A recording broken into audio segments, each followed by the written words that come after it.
ख्वाजा गरीब नवाज वहाँ भी, लेकिन देवा शरीफ, बाराबंकी देवा शरीफ, हजरत निजामुद्दीन वहाँ भी। क्या वो पीर औलिया जो थे, जो अल्लाह वाले थे, उन्होंने अपनी जगहों पे ये होली मनाने की इजाजत क्यों दी थी? इसलिए दी थी कि भाईचारा बना रहे, आपस में एकता बना रहे। वो जानते थे, उनको पता था कि होली क्यों मनाते हैं। तो लेकिन जो मौलाना साहब हैं, कई सारे कहते हैं कि होली का रंग, अगर होली पे रंग खेलेंगे तो आप नापाक हो जाएंगे, नमाज नहीं पढ़ पाएंगे। यही नफरत। देखो, ये हमारा भाई है, ये लो जम के मैं होली खेल रहा हूँ इसके साथ। ये लो जम के होली खेल रहा हूँ। ये फतवा जारी करने वालों ने तो यहाँ तक 2 भाइयों को बांट दिया, शिया सुन्नियों को बांट दिया। ये फतवा देने वाले क्या कहते थे? शिया थूक के देते हैं, पानी मत पीना शिया के घर में, शिया के घर में रिश्तेदारी मत करना, शिया से मिलना नहीं, शिया के साथ उठना बैठना नहीं। ये फतवाधारी मुसलमानों ने जब 2 भाइयों को, शिया सुन्नियों को बांट दिया, तो हमारे हिंदू भाइयों को क्यों नहीं बांटेंगे? वो बांटने का काम किए हैं। अरे जोड़ने का काम करो ना, उस ख्वाजा गरीब नवाज की तरह, वो हजरत निजामुद्दीन औलिया की तरह, वो देवा शरीफ के बाबा की तरह जोड़ने का काम करो ना। जिन्होंने जोड़ने का काम किया, इस देश को एक रखने का काम किया, वैसा काम करो ना। और जो बांटने वाला काम करते हैं ना, मैं तो उन मुसलमान भाइयों से आगाह करता हूँ, अपील करता हूँ कि जो बांटने वाले लोग हैं, जो फतवा देने वाले लोग हैं, जो एक हिंदू भाई को मुसलमान से दूर करने वाले लोग हैं, पहले तुम अपने से उनको दूर कर दो, उनको दूर कर दो, तभी ये देश बचा रहेगा। ये जितने धर्म गुरु मौलाना साहब हैं, ये जो बांटने की बात करते हैं, कहते हैं कि रोजा खराब हो जाएगा, रंग लगेगा, नमाज नहीं पढ़ पाओगे, इनकी दुकानें कैसे चलेंगी? इन मौलाना से पूछो किस किताब में लिखा हुआ है कि रंग लग जाएगा या रंग से कपड़े रंगीन हो जाएंगे तो रोजा खराब हो जाएगा या नमाज नहीं पढ़ सकते? कौन सा ऐसा मौलाना हिंदुस्तान का जो इस बात पे आकर के हमारे बात का जवाब दे दे? दिखा दे, किसी किताब में लिखा हो, दिखा दे। वो इतना बवाल क्यों हो रहा है? देखिए, संभल के सीओ हैं, उन्होंने कह दिया तो उस पर बवाल हो गया कि 52 जुम्मे हैं, एक होली है, अगर जिसको दिक्कत है रंग से, वो घर से बाहर ना निकले तो इस पे मेरे भाई, भारत के अंदर अभी भी कुछ उस मानसिकता के लोग बचे हुए हैं, जिस मानसिकता का जिन्ना था, जो अपनी टीम, अपने लोगों को लेके एक किनारे हो गया।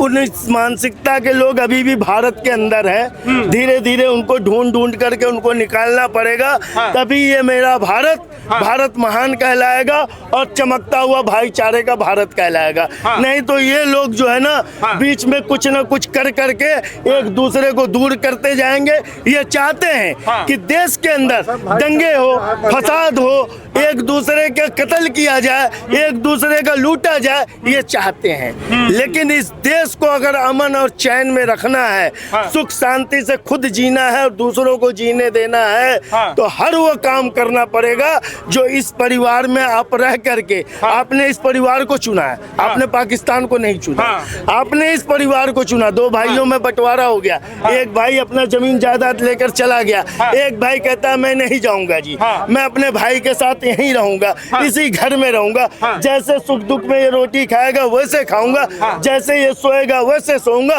तो इसके त्योहार और हमारे त्योहार एक साथ क्यों नहीं मन सकते? बिल्कुल, ईद की सिवाय अगर हिंदू खा सकता है तो होली पे मुसलमान रंग क्यों नहीं लगाते थे? लगाते आए, अगर लगाते नहीं होते तो हम कैसे लगवाते? लगाते थे। हमारी ये परंपरा, हमारी ये संस्कृति रही है कि हम वो सारे काम करते हैं। हम दिवाली भी मनाते हैं, होली भी मनाते हैं। बहुत जगह आप देखोगे, इसी आज भी बहुत से आपको मिसाल है, बम्बई के अंदर बड़े बड़े फिल्म स्टार जो गणेश पूजा करते हैं, गणेश की मूर्ति अपने घरों में स्थापित करते हैं, उनके लिए कोई फतवा देता है? अरे गरीबों के लिए तुम फतवा देते हो, उनके लिए कोई फतवा देता है? नहीं, क्योंकि उनके पास बॉडीगार्ड है। समझ गए? जब इस देश में ये देश हमारा रंगों का देश है, अनेकों रंग का ये देश है, तो हमें इस रंग से परहेज कैसा? इस रंग से हमें किस तरीके का भेदभाव? हमारे तिरंगे में ही 3 रंग हैं, तो रंगों से क्यों परहेज? रंगों से क्यों परहेज? देखो ये हमारा हिंदू भाई है, ये देखो ये हमारा हिंदू भाई है। जब ये हमसे प्रेम से रंग लगवा सकता है तो हम इससे क्यों नहीं लगवा सकते? क्या बात बोली? हम इससे क्यों नहीं लगवा सकते? और इससे हम गले क्यों नहीं मिल सकते? जब हम इससे गले मिलेंगे, हम इससे प्रेम करेंगे, इसके त्योहार को अपना त्योहार मानेंगे, तभी तो ये हिंदुस्तान हमें हमारा घर कहलाएगा। तभी तो ये भारत जिसमें हम रहते हैं, जिस जमीन पे हम 5 वक्त नमाज पढ़ के सजदे करते हैं, तभी तो ये घर मेरा घर होगा। भाई तेजस्वी यादव जो ये कह रहे हैं कि कोई रंग तो लगा के देखिए मुसलमान भाई को, हम खड़े हैं उसके आगे। आ जाओ भैया, एक मुसलमान मैं यहाँ खड़ा हूँ, एक मुसलमान मैं यहाँ खड़ा हूँ, आ जाओ। ये तमाम भाइयों के बीच में एक अकेला खड़ा हूँ और सुरक्षित हूँ। बहुत बढ़िया। एक अकेला खड़ा हूँ और सुरक्षित हूँ, इसलिए क्योंकि हमारे अंदर इनकी संस्कृति, हम इनका सम्मान करते हैं, ये हमारा सम्मान करते हैं। बिल्कुल। और जब आप इनका सम्मान नहीं करोगे, जब आप इनका अपमान नहीं करोगे, तो आपको कौन सम्मान करेगा? सही बात। आपका कौन मान करेगा? बिल्कुल। आपका कोई मान करेगा? नहीं। अरे अब तो अक्ल सीख लो, दुनिया कहाँ से कहाँ तरक्की पे चल गई। अब तो अपनी आंखें खोलो, अब तो अपनी आंखें खोलो, समझो ना कि ये होली क्यों मनाते हैं, ये होली क्यों मनाते हैं। आप बता दीजिए होली क्यों मनाते हैं? आप तो मुसलमान है ना, एक बार आप बता दीजिए क्या क्यों मनाई जाती है होली? अरे भाई, जब आप पढ़ोगे नहीं, लिखोगे नहीं, जब आप इतिहास नहीं जानोगे, आपको कैसे पता चलेगा होली क्यों मनाते हैं? कई मौलाना कहते हैं कि ये तो हमारे हिंदुओं का त्योहार है, मुसलमानों का। अरे ना, ये हिंदू का है ना मुसलमान का है, ये समस्त विश्व के लोगों का त्योहार है। ये समस्त विश्व के लोगों का त्योहार है। जाकर के पूछो उन मौलाना से, इब्राहिम अलैहिस्सलाम को कौन कौन मानता है? कौन कौन जानता है इब्राहिम अलैहिस्सलाम को? पूरी दुनिया के मुसलमान इब्राहिम अलैहिस्सलाम को अपना पैगंबर कहते हैं। और उसी इब्राहिम अलैहिस्सलाम को कुरान में जिक्र है कि उनको आग में डाला गया और आग से वो सही सलामत निकले। वैसे ही इनकी आस्था भक्त प्रहलाद में है, जो हिरण्यकश्यप का बेटा था, हिरण्यकश्यप के घर में पैदा हुआ और उसका बाप कहता था कि मैं ईश्वर हूँ, मैं ही सब कुछ हूँ, मैं ही परमात्मा हूँ। उस भक्त प्रहलाद ने कहा ना ना ना ना, ईश्वर तो वो है जिसने मुझे पैदा किया, तुम्हें भी पैदा किया, इसको भी पैदा किया, इसको भी पैदा किया। तू कैसा ईश्वर? उसने अपने बाप से बगावत कर दी। उसके बाप ने कहा कि यार ये तो मेरे सिंहासन को हिला देगा, मेरा राजपाट मिटा देगा, हमारी जो शक्ति है उसको लूट लेगा, जैसे कंस था, जैसे कंस था कि हमारी शक्ति को लूट लेगा। तो उस पिता ने, उस हिरण्यकश्यप ने अपने बेटे भक्त प्रहलाद को मारने के तमाम प्रयत्न किए। हर प्रयत्न में जब वो फेल हो गया तो उसकी बहन थी होलिका, जिसे वरदान मिला हुआ था कि वो आग में नहीं जलेगी, उसने अपने भाई को बताया, भैया एक बहुत बड़ी चिता लगाना और उस चिता में मैं इस बच्चे को लेके बैठ जाऊंगी, वो मुझे वरदान है, मुझे वरदान है, मैं आग में नहीं जलूंगी, ये जल जाएगा, तुम्हें इससे छुटकारा मिल जाएगा। पूरी दुनिया, पूरी कौम जो उस वक्त के लोग थे, हमारे ये भाई लोग थे, उस भक्त प्रहलाद की मोहब्बत में, उसके प्रेम में वो खड़े थे। अरे यार किसको जला रहा है, ये किसको जला रहा है? आग जलाई गई, चिता जलाई गई, सारी चिता जल के राख हो गई, होलिका जल के राख हो गई। वो भक्त प्रहलाद उस आग की राख पे मुस्कुराता हुआ नजर आया। लोगों ने उस आग को, उस राख को उठाया, उस रात को उठाया और इस तरीके से खुशियां मनाई, होली मनाई। यहाँ से होली का त्योहार शुरू होता है और यही कहानी हजरत पैगंबर इब्राहिम अलैहिस्सलाम की है कि उन्हें भी आग में जलाया गया था। ऐ दुनिया के लोगों, ये होली तमाम दुनिया के लोगों के लिए है, न ये हिंदू का है, न ये मुसलमान का है, न ये सिख का है, न ये ईसाई का है, ये तमाम दुनिया के लोगों के लिए होली है। क्योंकि भक्त प्रहलाद के बचने की खुशी में और सही सलामत आग से बच जाने की खुशी में उन्होंने वहीं से उस राख को उठाया और आपस में इसे उड़ाया और खुशियां मनाई, एक दूसरे से गले मिले, एक दूसरे को बधाई दी। ये था हमारा भारत, ये थी हमारी संस्कृति। भूल गए आग लगाने वाले तुम लोग, और आज भी तुम नफरत की आग लगाते आ रहे हो। भंग कौन डाल रहा है? ये वो कठमुल्ला लोग, वो जो धर्म धर्म के ठेकेदार लोग हैं वो आग डाल ले एक दूसरे को दूर करने के लिए, एक दूसरे को अलग करने के लिए वो जो है कि नफरत का बीज बोते आ रहे। दिवाली चिरागाए रोशन उस दिन जब राम वनवास करके रावण से अपनी सीता को लेकर के अयोध्या की तरफ लौट रहे हैं, पूरा देश जगमगा रहा है राम की स्वागत में। कह रहे चिराग जलाओ, रोशन करो। तो दिवाली तो सबके लिए है, दिवाली तो सबके लिए है, हर अंधेरों को दूर करने के लिए खुशियों का त्योहार है। तुम उसको बांटने का काम कर रहे हो। अरे कैसे भारतीय कहलाते हो तुम? कैसे तुम कहते हो कि भाईचारा है, हमारा ये देश है? अरे अब भी अक्ल खोलो, अब भी अपनी आंखें खोलो कि ये भाईचारा ही हमारा देश है, कि हमारा यह सारा त्योहार भारत का वो सभी भारतवासियों का है, सारे विश्ववासियों का त्योहार है। किसी का कोई अलग नहीं।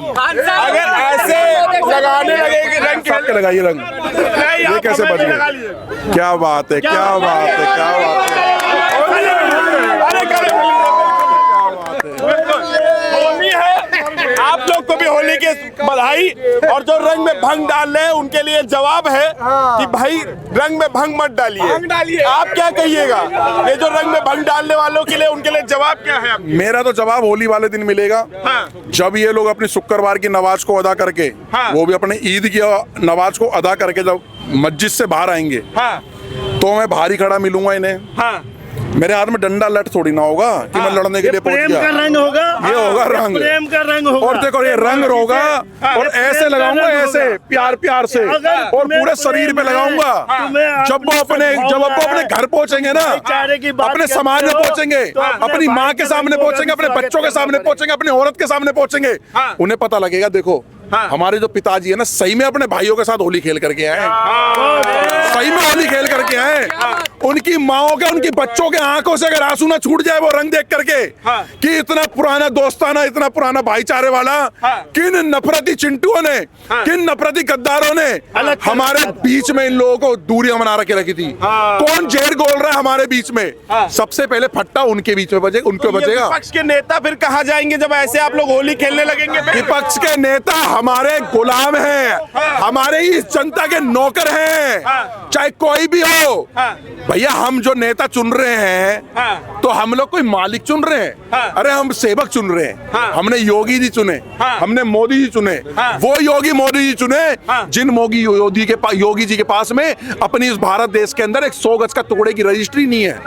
वो चुने जिनके पास अपनी बच्चे और संतान नहीं है, उनके परिवार है, उनसे मिलना भी नहीं हो पा रहा। अगर माँ का ध्यान तो हो गया, माता जी गुजर गई अगर मोदी जी की, तो मोदी जी ने अपनी माता जी गुजरने के बाद 1.5 घंटा दिया। मतलब कौन सा ऐसा व्यक्ति जो अपनी माँ को 1.5 घंटा देगा? एक हफ्ते से घर पे रहते हैं लोग, तब भी वो बुरे हैं इस देश के अंदर। क्या मोदी जी ने कभी लाल किले पे खड़े होकर के बोला है कि मैं इस देश के मुसलमानों की नहीं, इस देश के 90 करोड़ या 100 करोड़ हिंदुओं की बात कर रहा हूँ? मोदी जी बोलते मैं 125 करोड़ लोगों की बात कर रहा हूँ, इस देश के लोग हैं। लेकिन वो 125 करोड़ लोग में से ही कुछ करोड़ों लोग हमारे देश के अंदर हैं जो इनके बीच में जो पूरी नफरत भरते हैं। अब जो अन्नू चौधरी जी ने संभल में बयान दिया है कि जिसको होली के रंग से एतराज हो, जिसको होली के रंग से एतराज हो, वो अपने घर में ही अदा कर लेना। भाई अगर आप जो नमाज अदा करते थे, रोडों पे भी तो करते थे भारत देश के अंदर, जो बंद हो चुकी है, अपने घर पे अदा करोगे तो माँ बाप, परिवार, फैमिली के साथ अदा करोगे। इतना अच्छा मैसेज उन्होंने दिया। उन्होंने बोला कि आपको नमाज अदा नहीं करनी है, ये बोला है क्या? उन्होंने बोला उस दिन होली का त्योहार है, साल में जुम्मे की जो आपके आते, जुम्मा जो आता है वो साल में कितनी बार आता है, और होली एक बार आती है। और इसी होली के अंदर जिन भाइयों से साल 2-2 साल 5-5 साल से हमारे नाराजगी है, हमारी बिल्कुल ही मतलब कि हम लोग बिल्कुल ही नाराज हो, मुंह उखड़े पड़े, भाई यही तो त्योहार है, उस दिन अपनी नाराजगी दूर करेंगे। पार्टी के एक नेता है, उनको अनुज चौधरी को बता रहे टुच्चे से गुंडे हैं ये, वो भी योगी जी के। कौन है वो? क्या नाम है उसका? कोई सा भी समाजवादी हो, अखिलेश यादव हो, मुलायम सिंह हो, इन्होंने इस देश में धर्म के लिए क्या करा है, राष्ट्र के लिए क्या करा है, इस देश के हित के लिए क्या करा है? अरे ऐसे लोगों को साइड करो यार, ठीक है? ये इन लोगों ने केवल मुसलमानों को बदनाम करने का जितना बुरा काम इन लोगों ने करा है ना इस भारत देश के अंदर, इससे ज्यादा बुरा काम किसी ने नहीं करा।